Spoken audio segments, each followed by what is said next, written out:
পচা গান্দা দুনিয়ার মধ্যে টাকার দরকার নাই, দরকার নাই, নাই। পচা গান্দা দুনিয়ার মধ্যে তাকিয়া শয়তানের পদঙ্ক অনুসরণ না করিয়া, যারা আমি আল্লাহর বিধিবিধান মানিয়া যেই সমস্ত মহিলারা 4টা গুণ নিয়ে মরণ পর্যন্ত যাইতে পারবে, এদেরকে মরণের সময় আমার আল্লাহ রহমতের ফেরেশতাদেরকে বলবে, ফাদখুলি ফি ইবাদি। এ রহমতের ফেরেশতারা, আমার এই নেককার বান্দার বান্দি যারা, এদেরকে আমার জান্নাতের নেককার বান্দার বান্দিদের অন্তর্ভুক্ত বানায়া দে। শুধু তাই না, ওয়াদখুলি জান্নাতি, এদেরকে আমার জান্নাতের মালিক বানাইয়া দে।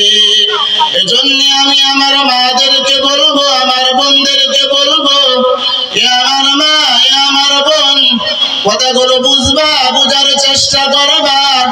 সেই 4টা গুণ তোমার ভিতরে কি কি থাকবে? আল্লাহর নবী হাদিস শরীফের মধ্যে বলেন, আল মারআতু ইযা সাল্লাত খামসাহা। আল্লাহর নবী বলেন, এই দুনিয়ার মহিলারা, 1 নাম্বার গুণ তোমার ভিতরে থাকবে।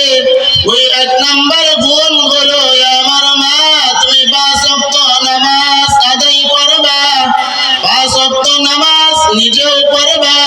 তোমার যদি স্বামী থাকে, তোমার স্বামী যদি নামাজ না পড়ে, আমার মা, আমার বোন, স্বামীটাকে নামাজের দাওয়াত দিবা। প্রয়োজনে স্বামীর হাতে পায়ের মধ্যে জড়াইয়া ধরবা আর বলবা, স্বামী গো, নামাজ পড়তে হবে, নামাজ পড়ো, নামাজ পড়ো। ও স্বামী, নামাজ ছাড়া কোনো বন্দিগি নাই। স্বামী গো, এই যে নেন, ওযুর পানিটা এনে দিলাম, আপনি ওযু করে মসজিদের মধ্যে চলিয়া যান। ও স্বামী, আমি ঘরের মধ্যে নামাজ আদায় করতেছি। আমার মা, আমার বোন, স্বামীটা তোমার নামাজ পড়ে না।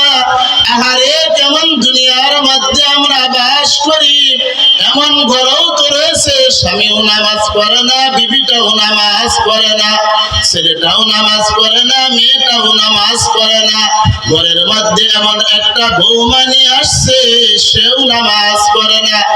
এ মা, আমার বোন, তাহলে 1 নাম্বার গুণ তোমার ভিতরে থাকবে। ওই 1 নাম্বার গুণ হলো, তুমি নিজে নামাজ আদায় করবা, তোমার ছেলেটাকেও নামাজের দাওয়াত দিবা, তোমার যদি মেয়ে থাকেন, মেয়েটাকেও নামাজের দাওয়াত দিবা।